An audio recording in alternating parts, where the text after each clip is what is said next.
Bună ziua, doamnelor și domnilor! Ne cerem scuze microbiștilor, întrerupem emisiunea și meciul pentru o ediție specială Breaking News. Așa cum v-am informat în nenumărate rânduri de când s-a terminat licitația pentru atribuirea serviciului de salubritate al municipiului Râmnicu Vâlcea, există mari semne de întrebare în respectarea tuturor condițiilor stabilite prin caietul de sarcini. Astăzi ni s-a semnalat că undeva, pe strada Bâlciului, aproape de case, mașinile societății câștigătoare, Romprest, mergeau de zor încărcate, probabil, lumea nu știa că nu văzuse, noi am văzut, am filmat și o să vă arătăm. De aceea am vrea să discutăm și cu domnul director de la Romprest, domnul Ene Alexe, aș ruga pe colegul meu dacă poate să ne dea prin telefon, pentru că din informațiile pe care le avem până la această oră, societatea nu deține o autorizație pentru stație de transfer. Bună ziua! Bună ziua! Bună ziua, domnul Alexe! Domnul Ene Alexe? Da, trebuie. Valeria Tănase de la Vâlcea 1 sunt și sunteți în direct. Am filmat astăzi un punct pe strada Bâlciului unde mașinile dumneavoastră au niște containere de depunere a gunoiului menajer din Râmnicu Vâlcea. Știu că nu e autorizată nicio stație de transfer, e adevărat? Bâlciului 1?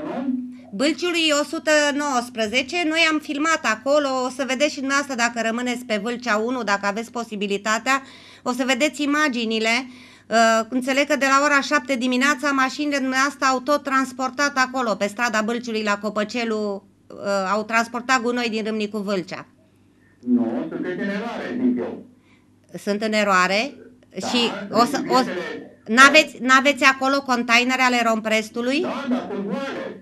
Sunt goale? Păi o să vă... Da. Dacă urmăriți filmarea o să vedeți că nu sunt goale, dar în sfârșit. Dar acolo aveți autorizație Dar pentru... puteți să mergeți acum să vedeți. Păi între timp s-or fi golit de când am filmat noi acum 2 ore. Este supoziția noastră. Păi nu știu, noi am filmat acum 2 ore și o să vedeți imaginile cu martori, că n-am filmat de unii singuri și ca să spuneți dumneavoastră că am filmat în altă parte. Dar dumneavoastră unde depuneți gunoiul pe care îl ridicați din Râmnicu Vâlcea? Dacă doriți niște întrebări sau care sunt legate de activitatea, ar fi bine să le formulați sau ne anunțați din timp și vă pregătiți și ce simte mai bună așa o astfel de discuție. Sigur, domnul Ene, încă o întrebare pentru telespectatori. Este adevărat că în caietul de sarcini la punctul 28 aveți obligativitatea să depuneți gunoiul la groapa ecologică de la Fețeni? Nu. Nu există acest punct 28 în caietul de sarcini?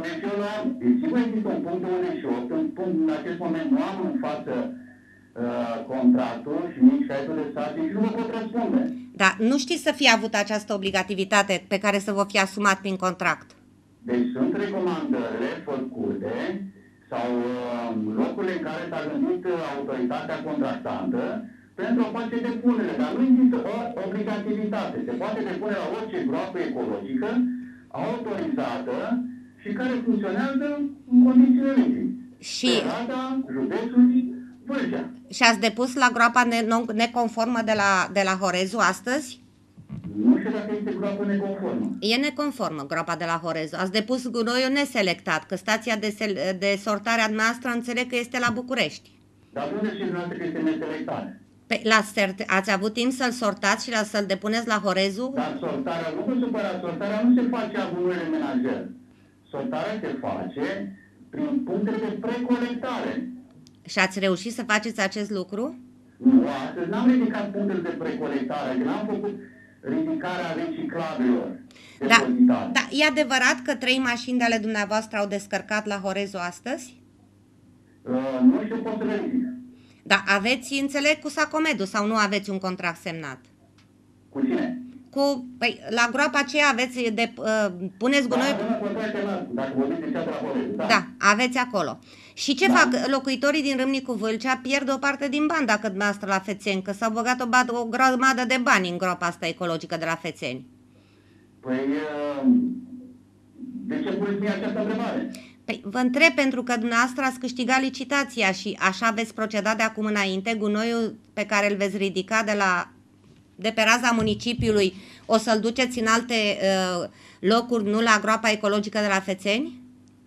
Deci eu o să duc gunoiul acolo unde există o groapă ecologică care funcționează în condițiile legii, atâta timp cât din punct de vedere financiar economic mă încadrez în oferta prezentată și adjudecată de către comisie, acolo se duc. La ora actuală aveți autorizație de mediu pentru prestarea activității pe raza localității Râmnicu Vâlcea? Dosarul este depus la mediu, așteptăm confirmare.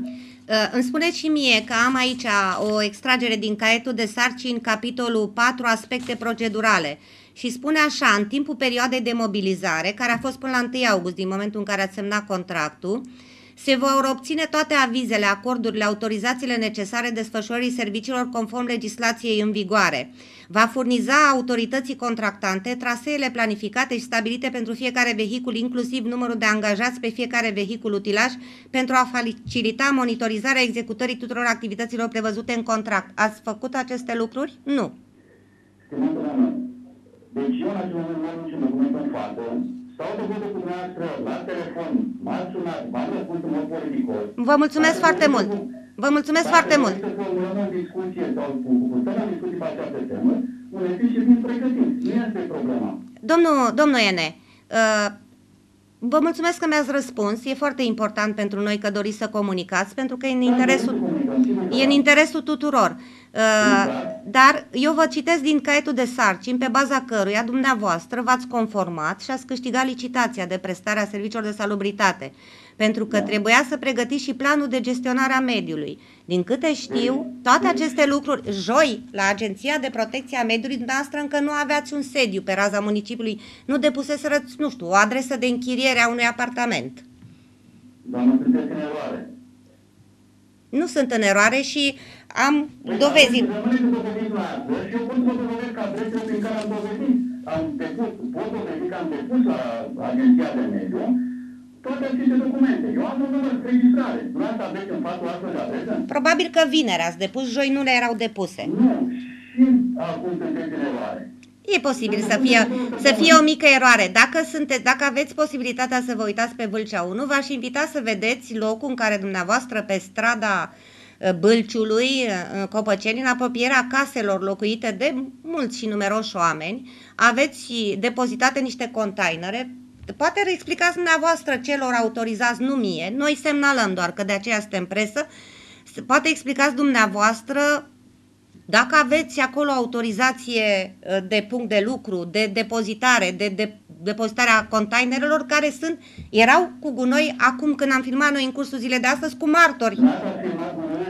Am filmat gunoiul din ele, domnul Ene, și o să vedeți în imaginile care urmează, dacă rămâneți alături de Vâlcea 1. Oricum, noi vă mulțumim și apreciem în mod special dorința noastră de comunicare și de colaborare, pentru că e importantă pentru sănătatea și bunăstarea cetățenilor municipiului. Este perfect tot ceea ce spuneți și dacă într-adevăr sunteți de bună credință și în sensul a ceea ce spuneți că în interesul cetățeanului, poate ar fi bine totuși să prezentăm corect, adică nu plecând dintr-o altă poziție. Prezentăm foarte corect. Noi prezentăm ce am văzut la fața locului și de aceea v-am și sunat, domnul Ene. Domnul Ene, v-am sunat.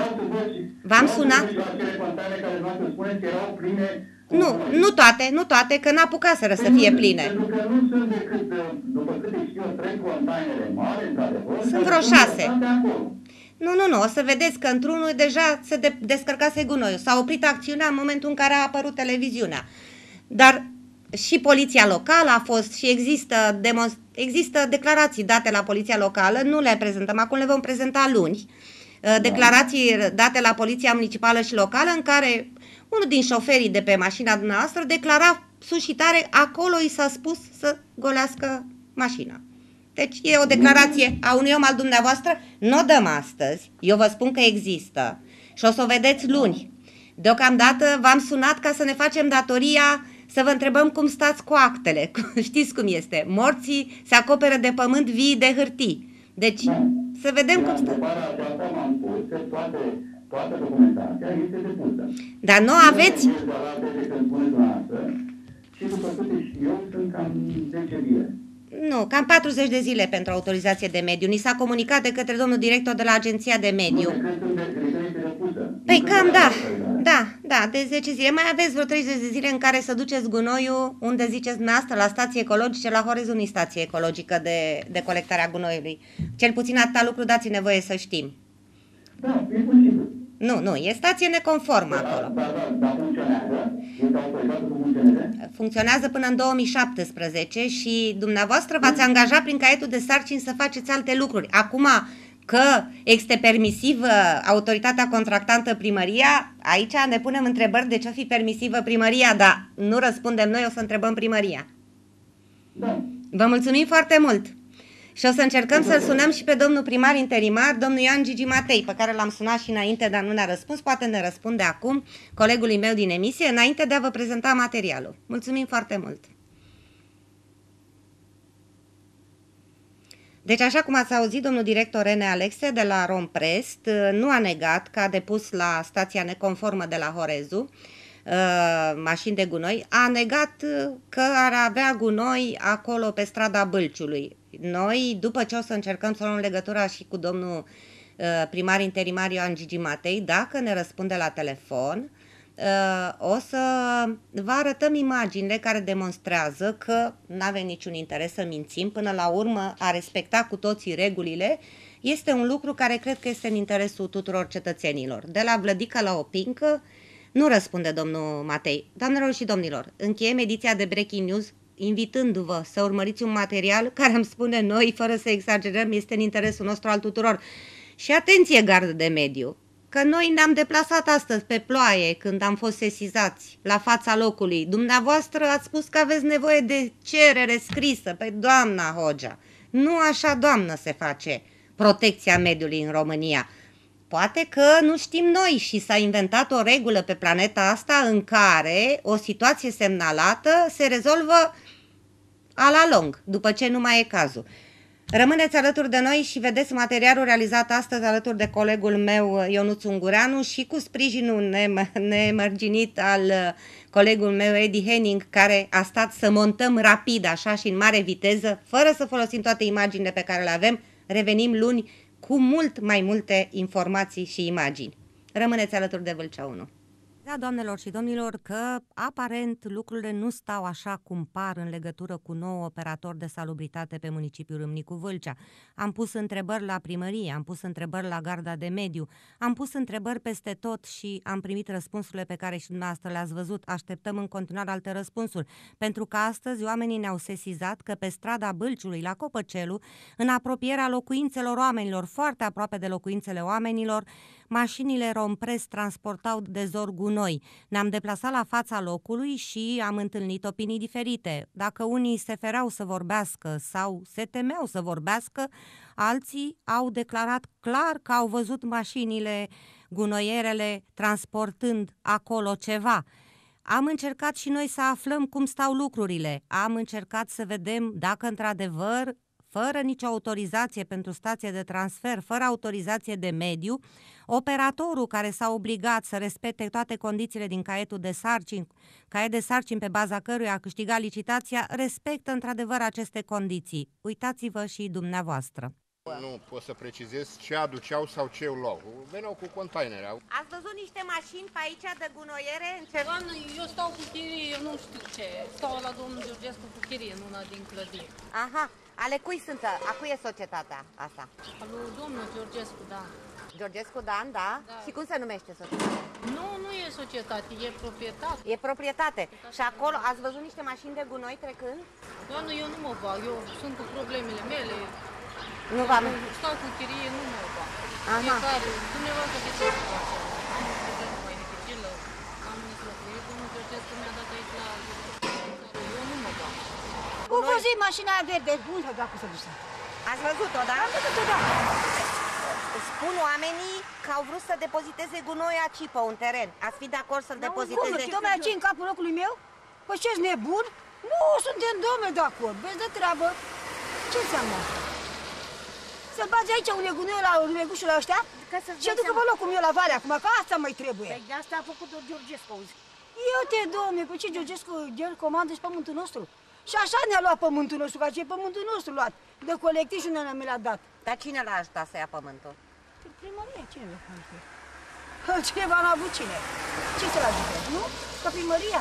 Am văzut mașini de gunoi, n-am văzut dacă a fost gunoi în mașini. Da, ați văzut mașini de Mașini gunoi. de gunoi. Și au intrat aici? Da, a intrat peste, da, la ora 7 de dimineață a venit, a deschis și a intrat mașini aici.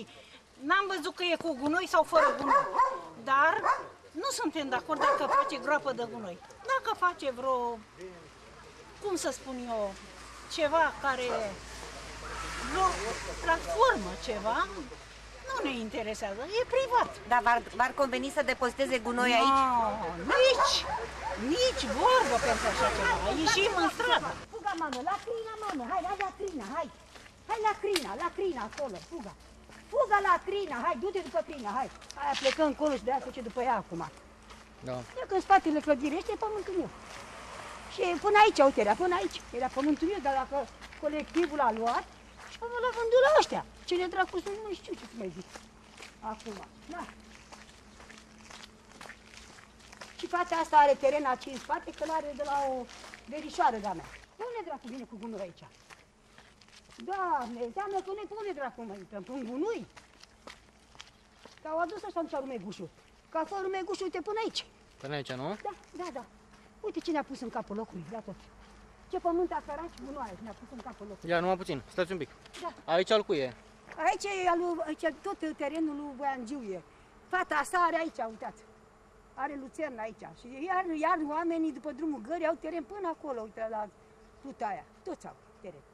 Ăsta a fost terenul lui de aici încolo al lui Boiangiu. Da. Și aici, când a fost colectivul, al lui Boiangiu și a rămas... Vedeți containerele a 3? Da, până în cont, acolo, Ele da. de gunoi. Da, ia uite-le, de gunoi, da. Deci vedeți că se depozitează gunoi aici? A, le-a dus încoace. Păi da? Ei, că dracul, ia uite-te, domnule. Păi înseamnă că fata asta știe. Crina, pe ecran încolo. Uitați, uite, ale porumbul nostru, uite, asta, să vedeți că e locurile noastre aici. Da. Văd ce socoteala până una a fost pământul meu și uitați, a rămas din 5.000, a rămas cu 2.000, uite asta de aici l-am. Exact. Acolo al cui e? Ăsta? Nu, acolo unde sunt containerele. Ia lui Boiangiu, îi spune. Sunt alții care, uite, acolo, sunt pe drumul gării. Sunt 3 familii, uitați, până acolo, până în stâlpul de lumină. Teren de aici încolo sunt ale 3, sunt pe drumul gării. 3 familii pe drumul gării. Și fata asta are aici, care are luțerna asta aici. Păi sunteți de acord să se depoziteze gunoi aici? Nu suntem de acord, domne, cu gunoi. Ce naibe? Ce pun noi să ne pun aici, uitați. Ia uite. Și aici, ăștia de acolo, chiar de aici în jos, încolo, pe unde este, uitați, ai mei. Da. Da, ăștia sunt ai mei de aici. Și ca să ajungeți la proprietate, intrați pe portița aceea, nu? Pe aici intru, da, că n-avem pe unde intră. Păi n-avem, domne, pe unde intră. Pe unde să intrăm pe aceea? Da, uitați, ăsta aici sunt porumbii mei. Aici, în spate, de aici până aici, e o nepoată de la București, care, uite, nu l-a mai luat. Gunoiul ăsta al cui e? E de mult aici? Păi de mult, uitați ce ne-a făcut aici. Ce de gunoi ne-a adus aici, în capul locului, da. Uite, ia uite, da. Păi e posibil, domnule, așa ceva. Primăria nici nevoie n-are de noi, ne-a lăsat dracu așa, uitați. De așa ne-a lăsat, că ne-am spus, domnule, pe unde intrăm? Păi el că vă dă drumul de și pe aceea, uite, ia uite. Uite, aici așa a fost grâu, fata asta a avut grâu aici, uitați. Care era la poartă în cârje. Da. Aici e terenul doamnei, da? Da, luțerna iară, ea dânsii, care tot așa luată de la Boiangiu, îi spune. Și acum băiatul ăsta e spre Dumitrașcu, din mare, acolo iară, porumbia ea sunt alea, e la cămin cineva. În partea alantă. Haideți să-mi spuneți și mie, uite, stați aici, vă rog. Da. Stați aici, așa. Spuneți-mi și mie, vă rog frumos, ce suprafață aveți aici, dumneavoastră? 2200 de metri. 2200, da? De la 5000. Da. Și intrarea, aveți dreptul de intrare, da? Da, să intrăm. De servitute. Da, să intrăm. Așa. Sunteți de acord cu depozitarea gunoiului aici, lângă terenul dumneavoastră? Nu, cu gunoi nu. Da. Dacă fac altceva, platformă de mașini, să păi vedeți că nu prea e nicio platformă de mașini, deja sunt containere de gunoi aduse aici. Nu, domne, gunoi vedeți? Nu. Gunoi nici atât. Eu nu sunt de acord cu gunoi. Deja sunt câte? 6 sau 7 containere. Da, 6 containere, uitați-le. Ei une, dacă a văzut că e grămada asta de porcăria asta de rumeguș, a zis să ne aducă alt gunoi aici. Și de domne Georgescu ce s-a gândit să facă? La aici, la noi. Nu suntem, domne, de acord. Păi noi pe unde mai intrăm? Prin măgușul lor? Nu, gurmegușul care o Adică megușă, din gunoi? e gunoiul. Da, și după aia nu ne mai dă voie să intrăm. Pe o să pută pe aici. Da. Păi și ce facem atunci? Asta e, ce treabă e asta? A fost sesizată și garda de mediu. Așa cum ne așteptam, doamna Ramona Hogea a spus că are nevoie de hârtii, o cerere scrisă.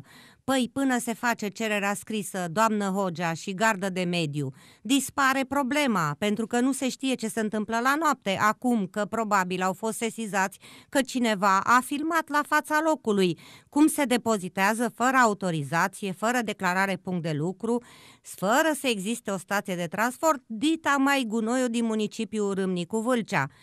Mai există, doamnelor și domnilor, în caietul de sarcini la punctul 28, caiet de sarcini pe baza căruia s-a câștigat licitația de salubritate organizată de Primăria Municipiului Râmnicu Vâlcea, la punctul 28, aviz celor care cunosc situația, conducerii primăriei, conducerii societății care a câștigat și tuturor celor interesați, gardă de mediu eventual. Există în acest punct o prevedere care spune că operatorul are obligativitatea să depună deșeurile selectate la groapa ecologică de la Fețeni. Păi, unde vedeți dumneavoastră? N-au cum să meargă la Fețeni, mai ales că s-a sesizat și garda de mediu, care e drept, e sâmbătă, n-are echipe operative, așteaptă o cerere, așteaptă o aprobare de la foruri superioare, nu se știe, păi nu așa, doamnă Hogea. Treaba la mediu nu așa se face, că altfel ne vom umple țara de gunoaie și nu vom ști ce să mai facem cu ele. Încercăm să aflăm opinia directorului de la Romprest, opinia primarului și a celorlalți de la primărie și așteptăm, doamnelor și domnilor, în continuare să-și facă datoria garda de mediu. Și vom reveni pentru că la fața locului a venit și poliția locală. Avem imagini în care, de fapt, poliția municipală și poliția locală, avem imagini chiar când stăteau de vorbă cu șoferii mașinilor de la Romprest, care nici mai mult, nici mai puțin, din câte am fost informați, și există acest lucru pe imagini, au declarat că acolo au fost sfătuiți să depoziteze gunoiul. Curat murdar, doamnelor și domnilor, să respectăm legea? Păi să o respectăm și toată lumea să o respecte. Alo, primăria, de la 1 august, societatea care a câștigat contractul nu respectă contractul câștigat. Ce faceți, domnule primar? Ne-ați declarat că veți lua măsuri. Să le vedem, că le așteptăm.